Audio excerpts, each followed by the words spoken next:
Irrigation calendar కు అనుగుణంగా నిర్దేశిత గడువుకు ప్రాజెక్టులు పూర్తి కావాలని సీఎం చంద్రబాబు అధికారులకు దిశానిర్దేశం చేశారు.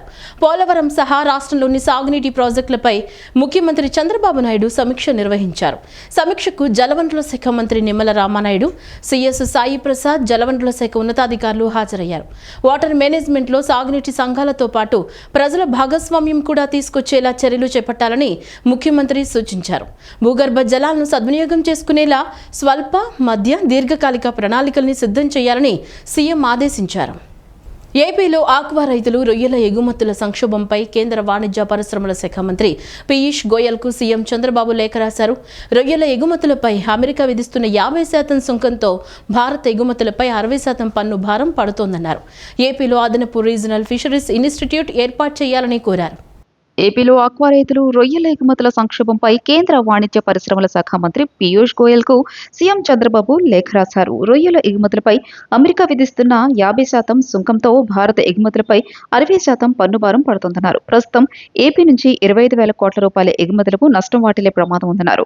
రాష్ట్రంలోని 2.5 లక్షల ఆక్వా రైతు కుటుంబాలు, 30 లక్షలకు పైగా కార్మికులు ఉపాధి కోల్పోయే పరిస్థితి ఏర్పడిందని పేర్కొన్నారు. దేశీయ మార్కెట్లోనూ ఆక్వా ఉత్పత్తుల ధరలు 20 నుంచి 25% మేర పడిపోయాయని సీఎం వివరించారు. ఏపీలో ఫ్రాన్ ప్రొడ్యూసర్స్ కోఆర్డినేషన్ కమిటీ ఏర్పాటు కోసం ఎన్ఎఫ్డిబి ద్వారా 100 కోట్ల రూపాయల కార్పస్ ఫండ్ మంజూరు చేయాలని కేంద్ర ఆర్థిక మంత్రి నిర్మలా సీతారామన్కు మరో లేఖ రాశారు. ఏపీలో అదనపు రీజనల్ ఫిషరీస్ ఇన్స్టిట్యూట్ ఏర్పాటు చేయాలని కోరారు.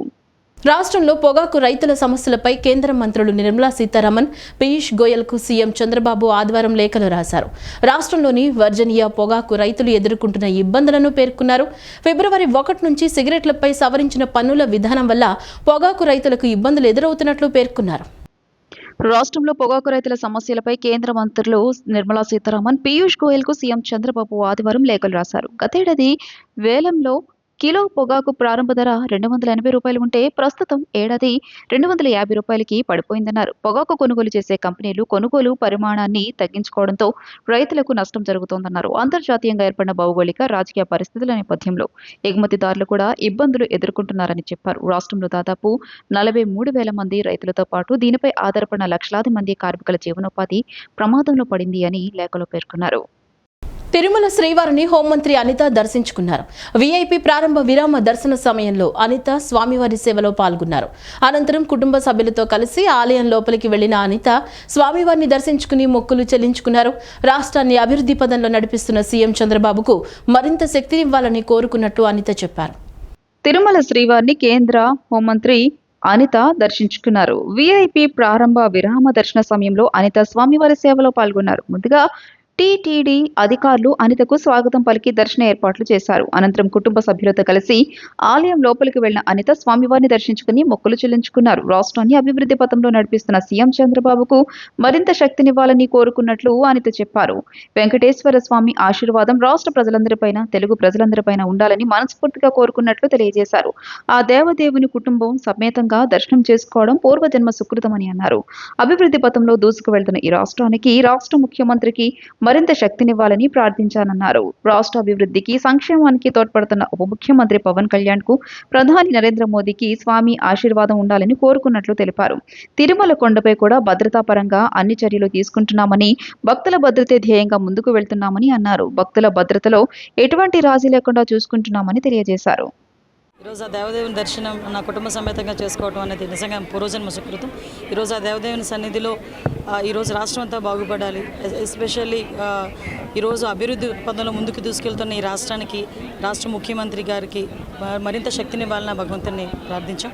అదేవిధంగా ఈ రాష్ట్ర అభివృద్ధికి, అదేవిధంగా సంక్షేమానికి కూడా తోడ్పడుతున్న పవన్ కళ్యాణ్ గారికి, మరి ముఖ్యంగా మోడీ గారికి అందరికీ కూడా స్వామి దగ్గర వాళ్ళకి ఆశీర్వాదం ఇవ్వాలని కోరుకుంటూనే వాళ్ళందరికీ కూడా కృతజ్ఞతలు తెలియజేసుకుంటున్నాం.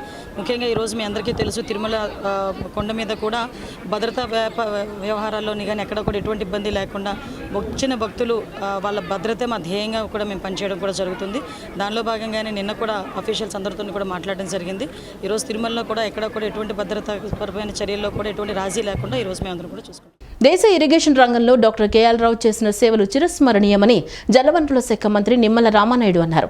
హీరాకుడ్, శ్రీశైలం, నాగార్జున సాగర్ వంటి అనేక బహుళార్థక సాధక ప్రాజెక్టుల రూపకల్పనలో కేఎల్ రావు ప్రధాన పాత్ర పోషించారన్నారు. దేశంలో 50 ఏళ్ల క్రితమే నదుల అనుసంధానాన్ని ప్రతిపాదించిన దార్శనికుడు డాక్టర్ కేఎల్ రావు అని కొనియాడారు. ప్రఖ్యాత ఇంజనీర్ డాక్టర్ కేఎల్ రావు వర్ధంతి సందర్భంగా ఆయన చిత్రపటానికి జలవనరుల శాఖ మంత్రి నిమ్మల రామానాయుడు నివాళులు అర్పించారు. Irrigation special chief secretary Sashibhushan, advisor Venkateswararao, ఈఎన్సీలు నరసింహమూర్తి, వరప్రసాద్, ఇతర ఉన్నతాధికారులు నివాళులు అర్పించారు. ఈ సందర్భంగా మంత్రి మాట్లాడుతూ దేశంలో 50 ఏళ్ల క్రితమే నదుల అనుసంధానాన్ని ప్రతిపాదించిన దార్శనికుడు డాక్టర్ కేఎల్ రావు అని కొనియాడారు. నాడు వాజ్పేయి, నేడు మోదీ, చంద్రబాబులు నదుల అనుసంధానం కార్యక్రమాన్ని ముందుకు తీసుకెళ్తున్నారని చెప్పారు. రాష్ట్రంలో మొదటిగా పట్టిసీమ ద్వారా గోదావరి జలాలు కృష్ణానదికి తరలించి నదుల అనుసంధానం చేసిన దార్శనికుడు చంద్రబాబు అని పేర్కొన్నారు.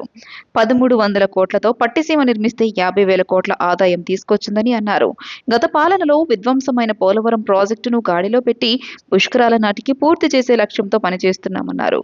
పోలవరం ప్రాజెక్టు పూర్తి చేసి అటు రాయలసీమ, ఇటు ఉత్తరాంధ్రకు గోదావరి జలాలు తరలిస్తామన్నారు. మనవాడు మన తెలుగు బిడ్డ కేఎల్ రావు గారి వర్ధంతిని ఈరోజు మన ఇరిగేషన్ శాఖ ద్వారా సెక్రటరియట్లో ఆయనకి ఘనంగా నివాళులర్పించడం జరిగింది.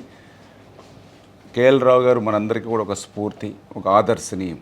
అందులో కూడా ముఖ్యంగా భారతదేశ చరిత్రను మార్చేటువంటి ఒక హీరాహుడ్ కానీ, ఒక నాగార్జున సాగర్ కానీ, ఒక శ్రీశైలం కానీ, ఇట్లా అత్యున్నతమైనటువంటి బహుళార్థక సాధక ప్రాజెక్టుల నిర్మాణంలో ముందుకు తీసుకెళ్ళినటువంటి కేఎల్ రావు గారు. అందులో కూడా ప్రత్యేకించి ఈరోజు మనందరం కూడా నదుల అనుసంధానం గురించి మాట్లాడుకుంటున్నాం.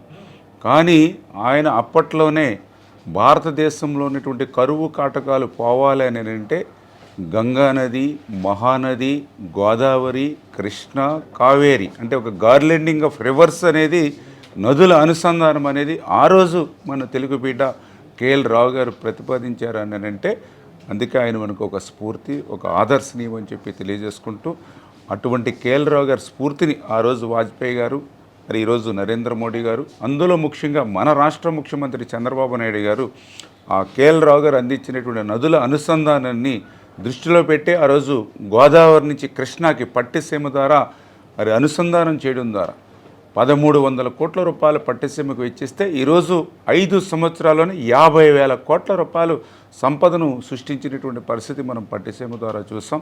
రేపు భవిష్యత్తులో కూడా ఈ యొక్క నదుల అనుసంధానాన్ని ముందుకు తీసుకెళ్లేటువంటి విధంగా కేఎల్ రావు ఆశించినటువంటి విధంగా ముందుకు తీసుకెళ్లేటువంటి విధంగా మన రాష్ట్ర ముఖ్యమంత్రి చంద్రబాబు నాయుడు గారు కూడా మరి ముందుకెళ్తున్నారనే విషయాన్ని కూడా ఈ సందర్భంగా తెలియజేసుకుంటాం. బాలలు, యువత మన చరిత్ర గురించి తెలుసుకోవాల్సిన ఆవశ్యకత చాలా ఉందని ఎన్టీఆర్ జిల్లా కలెక్టర్ లక్ష్మీషా అన్నారు.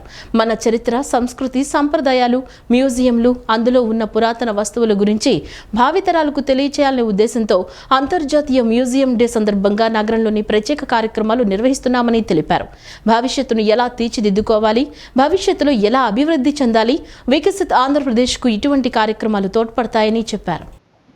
అంతర్జాతీయ మ్యూజియం దినోత్సవాన్ని పురస్కరించుకుని విజయవాడ నగరంలో హెరిటేజ్ వాక్ ను నిర్వహించారు. పర్యాటక శాఖ, పురావస్తు శాఖ, ఇంటాక్ ఆధ్వర్యంలో విజయవాడలోని బాపు మ్యూజియం నుంచి మొగల్రాజపురం గుహల వరకు హెరిటేజ్ వాక్ నిర్వహించారు. ఎన్టీఆర్ జిల్లా కలెక్టర్ లక్ష్మీషా బాపు మ్యూజియం వద్ద జెండా ఊపి వాక్ ను ప్రారంభించారు. నగర వాసులు అనేక మంది ఈ 5 కిలోమీటర్ల వాక్ లో పాల్గొన్నారు. మొగల్రాజపురం గుహల వద్ద విద్యార్థులు సాంస్కృతిక ప్రదర్శనలు నిర్వహించారు. కలెక్టర్ లక్ష్మీషా గుహలను పరిశీలించారు. ఈ సందర్భంగా ఆయన మాట్లాడుతూ హెరిటేజ్ వాక్ తో అంతర్జాతీయ మ్యూజియం దినోత్సవాన్ని ప్రారంభించుకున్నామని తెలియజేశారు.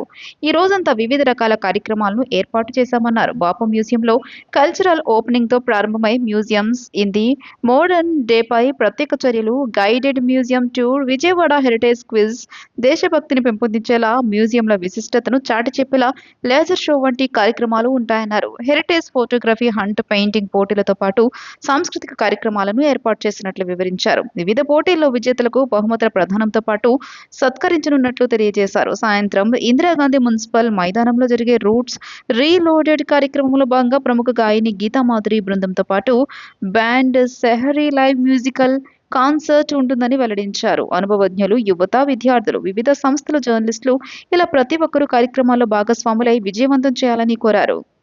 ప్రతి ఒక్కరికి అంతర్జాతీయ మ్యూజియం దినోత్సవ శుభాకాంక్షలు. ఈరోజు ఈ కార్యక్రమం నిర్వహించడానికి government of Andhra Pradesh tourism department, అలాగే archaeology department, NTR district administration in association with the Shresh media, అలాగే ఎన్జిఓస్ లైక్ ఇంటాక్, అలాగే జిజ్ఞాస, మరెన్నో ఎన్జిఓస్, డిస్ట్రిక్ట్ స్పోర్ట్స్ అథారిటీ ప్రతి ఒక్కరి సహకారంతో, అలాగే వాకర్స్ క్లబ్స్, సైక్లింగ్ క్లబ్స్, విజయవాడలో ఉన్న యూత్స్ అండ్ ఎక్స్పీరియన్స్డ్ యూత్స్ ప్రతి ఒక్కరి సహకారంతో ఈరోజు ఈ కార్యక్రమాన్ని నిర్వహించడం జరుగుతూ ఉంది. దీని ముఖ్య ఉద్దేశం ఒకటే, మనకున్న కల్చర్, ట్రెడిషన్, మన సంపద, వారసత్వాన్ని భావితరాలకి తెలియచేయాలంటే ఇటువంటి కార్యక్రమాలను మనము నిర్వహించుకుంటూ ఉండాలి. లేకపోతే యంగ్ జనరేషన్స్ వాళ్ళు చూసే మొబైలే, వాళ్ళు చూసే రీల్సే ప్రపంచం, అదే ఫ్యూచర్ అనుకొని డైవర్ట్ అయిపోయే అవకాశం ఉంటుంది. కాబట్టి మన హిస్టరీ ఏంటి, మనం ఎలా వచ్చాము, ఇక్కడ ఉన్న మొఘల్రాజ్పురం, అక్కడ ఉన్న బాపూజీ మ్యూజియం, ఇవన్నిటి వారసత్వం ఏంటి అనేది తెలిస్తే వాళ్ళలో ఘనత, ఆ గౌరవం వస్తుంది. ఆ స్ఫూర్తితో వాళ్ళు మరింత అచీవ్మెంట్స్ చేయడానికి ఇది దోహదపడుతుందని నేను భావిస్తూ ఈరోజు ఇంటర్నేషనల్ మ్యూజియం డేని మన జిల్లాలో, ఎన్టీఆర్ జిల్లాలో విజయవాడలో ఘనంగా నిర్వహించడానికి బాపు మ్యూజియంని ఎంచుకోవడం జరిగింది. బాపు మ్యూజియం మీకు తెలిసే ఉంది దాని ఇతిహాసం. అక్కడ మన జాతీయ జెండా రూపకర్త పింగళి వెంకయ్య గారు మహాత్మా గాంధీ గారికి నేషనల్ ఫ్లాగ్ని హ్యాండ్ ఓవర్ చేసిన ప్లేస్ విక్టోరియా హాల్, బాపు మ్యూజియం. అటువంటి ఒక మంచి మ్యూజియం మన జిల్లాలో ఉంది. ఈ మ్యూజియంని ప్రతి ఒక్కరూ విజిట్ చేయాలి. ఈ రోజున కూడా ఉదయం నుంచి సాయంత్రం వరకు అక్కడ మీరైతే ఇప్పుడు ఇక్కడంతా స్లోగన్స్ చేశారు, ఈ మొఘల్రాజ్పురం గురించి విన్నారు, ఇవన్నిటి గురించి క్విజ్ ఉంటాయి, పెయింటింగ్ ఉంటుంది, ఫోటోగ్రఫీ కాంపిటీషన్ ఉంటుంది. అట్లాగే ఇక్కడ ఉన్న చాలామంది కవులు, అలాగే ఇంటలెక్చువల్స్, సైంటిస్ట్స్, హిస్టారియన్స్ వచ్చి ఇక్కడ డిస్కస్ చేస్తారు. ప్రతి ఒక్కరు పిల్లలు ఈ కార్యక్రమంలో పాల్గొన్నారు. సౌధంలో కోలాహలమావరించి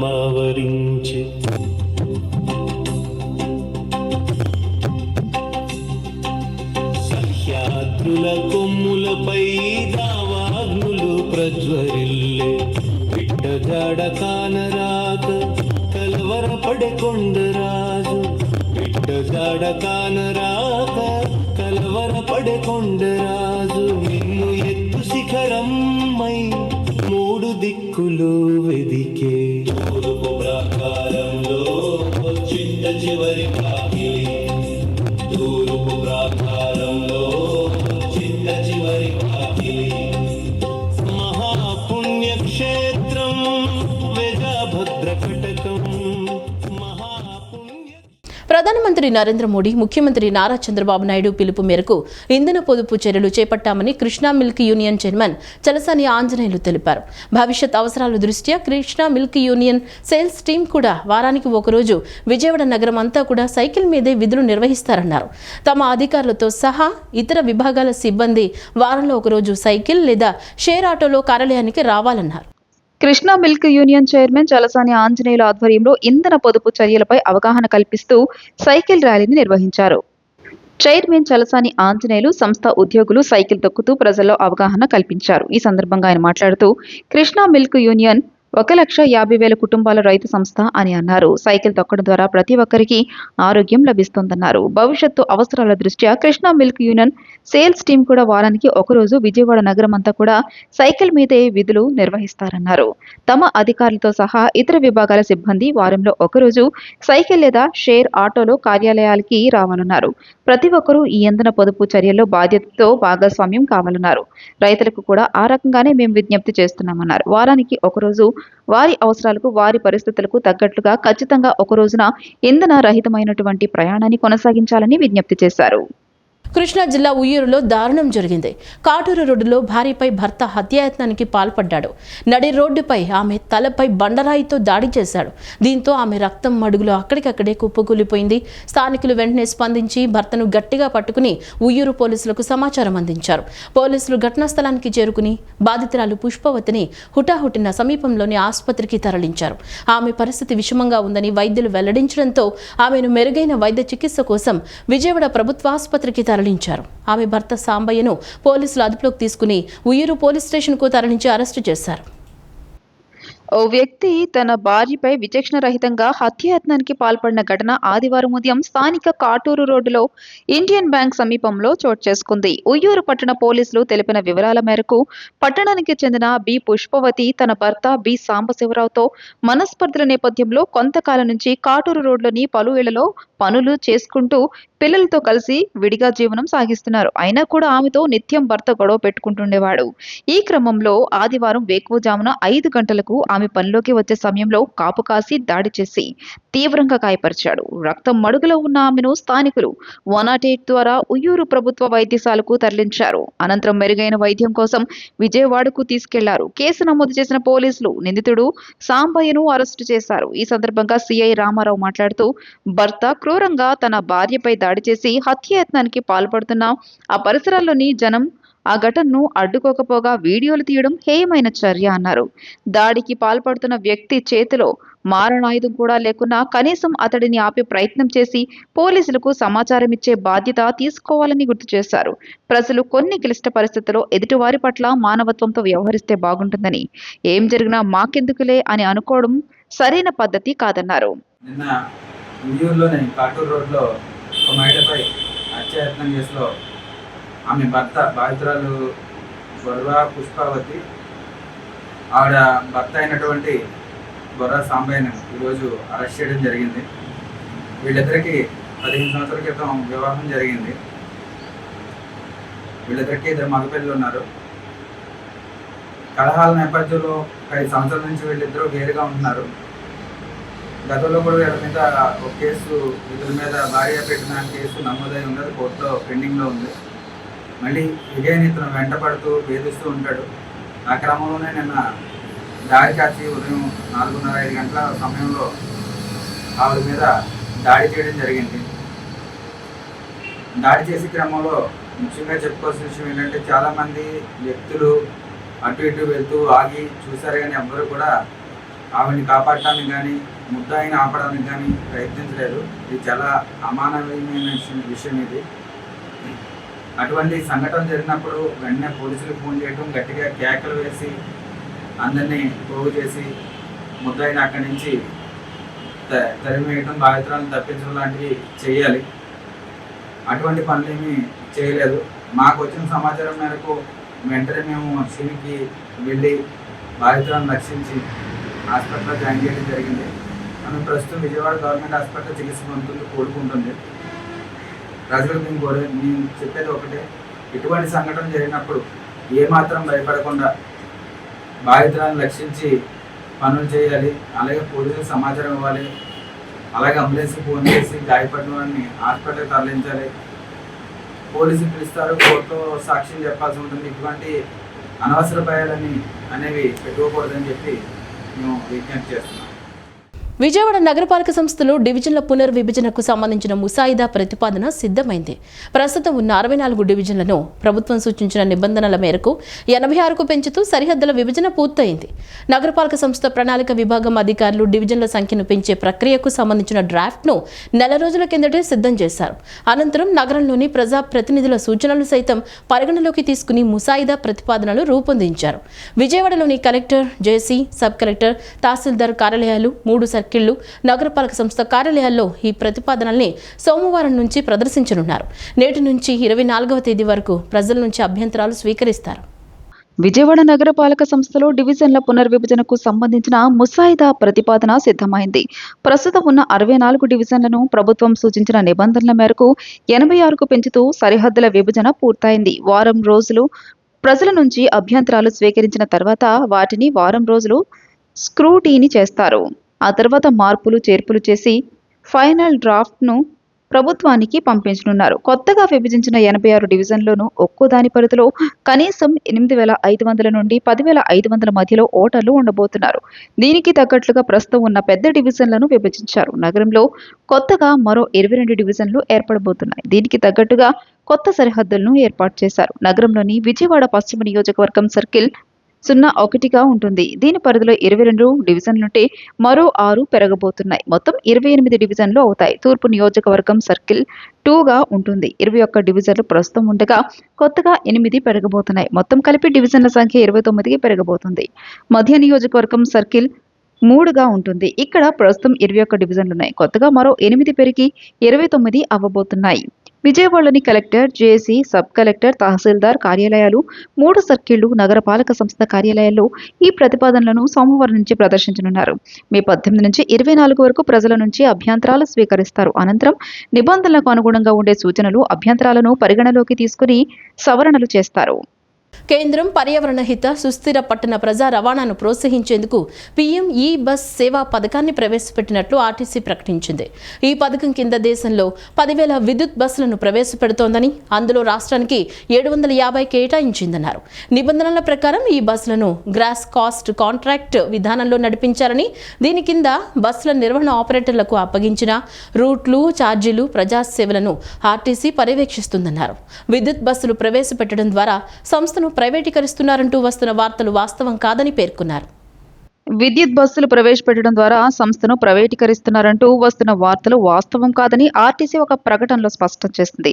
ప్రజలు, ఉద్యోగులు అపోహలకు గురికాకుండా వాస్తవ పరిస్థితులను వివరిస్తున్నట్లు పేర్కొంది. కేంద్రం పర్యావరణ హిత సుస్థిర పట్టణ ప్రజా రవాణాను ప్రోత్సహించేందుకు పీఎం ఈ బస్ సేవ పథకాన్ని ప్రవేశపెట్టింది. ఈ పథకం కింద దేశంలో 10,000 విద్యుత్ బస్సులను ప్రవేశపెడుతోంది. అందులో రాష్ట్రానికి 750 కేటాయించింది. నిబంధనల ప్రకారం ఈ బస్సులను గ్రాస్ కాస్ట్ కాంట్రాక్ట్ విధానంలో నడిపించాలి. ఈ పథకం కింద సివిల్ మౌలిక వసతులకు చేసే ఖర్చులో 60%, విద్యుత్ మౌలిక వసతులు కల్పించేందుకు చేసే ఖర్చులో 100% కేంద్రం గ్రాంటుగా ఇస్తోంది. ఇందుకు 145.39 కోట్ల రూపాయలు మంజూరు చేసింది. 2021లో కేంద్రం ఫేమ్ 2 పథకం కింద ఇచ్చిన 100 విద్యుత్ బస్సులను జీసీసీ విధానంలో నడుపుతున్నాం. దీని కింద బస్సుల నిర్వహణ ఆపరేటర్లకు అప్పగించిన రూట్లు, ఛార్జీలు, ప్రజాసేవలను ఆర్టీసీ పర్యవేక్షిస్తోంది. విద్యుత్ బస్సుల వల్ల పర్యావరణ కాలుష్యం, ఇంధన వ్యయం, నిర్వహణ ఖర్చులు తగ్గుతాయి. ఉద్యోగులకు నష్టం జరగదు. అవసరమైతే ఉద్యోగుల ప్రయోజనాలు కాపాడేందుకు భవిష్యత్తులో డ్రై లీజ్ విధానాన్ని పరిశీలించే అవకాశం ఉంది అని సంస్థ వెల్లడించింది. విజయవాడ నగరంలోని పున్నమి ఘాట్ సమీపంలో గల బబ్బూరి గ్రౌండ్స్లో ఏర్పాటు చేసిన Jeevan Sagar trade fair Dubai water falls exhibition నగరవాసులను విశేషంగా ఆకట్టుకుంటోంది. దేశంలోని వివిధ రాష్ట్రాల నుంచి వచ్చిన వ్యాపారులతో సుమారు 100కు పైగా వాణిజ్య స్టాళ్లను ఇక్కడ కొలువు తీర్చారు. కేవలం షాపింగ్కే పరిమితం కాకుండా చిన్నారులు మరియు పెద్దల వినోదం కోసం water boat, giant wheel, Columbus, టోరా వంటి అత్యాధునిక రైడ్లను కూడా ఏర్పాటు చేశారు. విజయవాడ నగరంలోని పున్నమి ఘాట్ సమీపంలో గల బబ్బూరి గ్రౌండ్స్లో Jeevan Sagar trade fair Dubai water falls exhibition నగరవాసులను విశేషంగా ఆకట్టుకుంటోంది. మే 1వ తేదీన ప్రారంభమైన ఈ ఎగ్జిబిషన్ జూన్ 17వ తేదీ వరకు నిరంతరాయంగా కొనసాగనుంది. ఈ ప్రదర్శనలో ప్రత్యేకంగా ఏర్పాటు చేసిన కృత్రిమ జలపాతం సందర్శకులను మంత్రముగ్ధులను చేస్తూ ప్రధాన ఆకర్షణగా నిలుస్తోంది. వేసవి సెలవుల నేపథ్యంలో ప్రజలు తమ కుటుంబ సభ్యులతో కలిసి ఆహ్లాదంగా గడిపేందుకు ఈ వేదికను తీర్చిదిద్దారు. దేశంలోని వివిధ రాష్ట్రాల నుంచి వచ్చిన వ్యాపారులతో సుమారు 100కు పైగా వాణిజ్య స్టాళ్లను ఇక్కడ కొలువుదీరాయి. ఈ స్టాళ్లలో మహిళలకు కావాల్సిన జ్యువెలరీ, రకరకాల గాజులు, ఆధునిక పాదరక్షలు, ఫ్యాన్సీ వస్తువులు అందుబాటులో ఉన్నాయి. కేవలం షాపింగ్కే పరిమితం కాకుండా చిన్నారులు మరియు పెద్దల వినోదం కోసం water boat, giant wheel, Columbus, టోరా వంటి అత్యాధునిక రైడ్లను కూడా ఏర్పాటు చేశారు. ఇక ఆహార ప్రియుల కోసం ప్రత్యేకంగా ఏర్పాటు చేసిన ఫుడ్ కోర్టుల్లో నూరూరించే మిర్చి బజ్జీ, గోబీ మంచూరియా, చాట్ వంటి రకరకాల చిరుతిళ్లు సందడి చేస్తున్నాయి.